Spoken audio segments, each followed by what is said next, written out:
Sana mali ang iniisip ko. Ma'am Charlene, kahapon nakita ko sa Sir Raymond at saka si Ma'am Divina nag-uusap. Saan? Dito. Malayo sila, hindi ko naririnig at saka tanong ko lang sila. Pero parang may dating dun sa pag-uusap nila. Pero ma'am, ayoko naman pong bigyan ng mali siya Pero Yang, parang ano? parang may something. Kailangan kong malaman ng totoo. Di pa rin mawala sa isip ko yung sinabi ni Libby kay Ava eh. Na bakit daw hindi niya nalang pakidnap sarili niya? Para bang alam niya kung paano eh.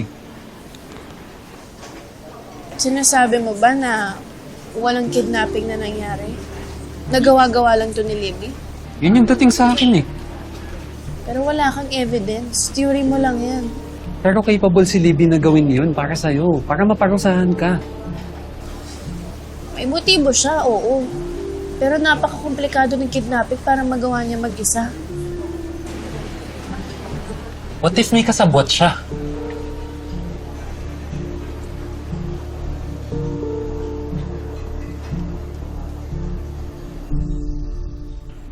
Sir Dado, tama po kayo.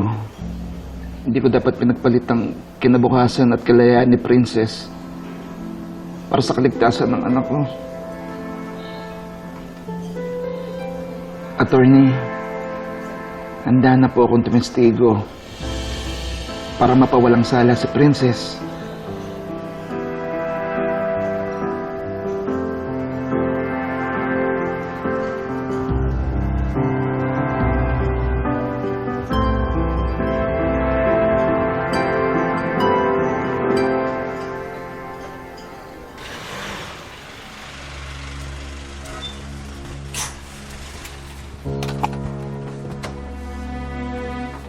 Divina.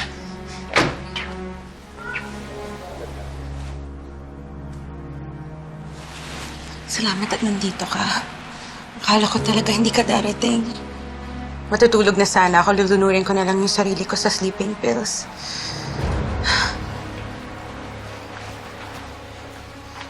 Divina, ano ba nangyayari sa'yo? Bakit ka ba nagkakaganito? Tinatanong mo pa ba yun? Hindi ko kayang baliwalain yung nangyari sa ating dalawa. It was a mistake. Divina, please. Charlene is back. Alright? Pwede ba manindigan na tayo na iwasan na natin ang isa't isa? Naiintindihan ko naman yun. Pero not right now. Kailangan kita, Raymond. Raymond. Divina, not now, please.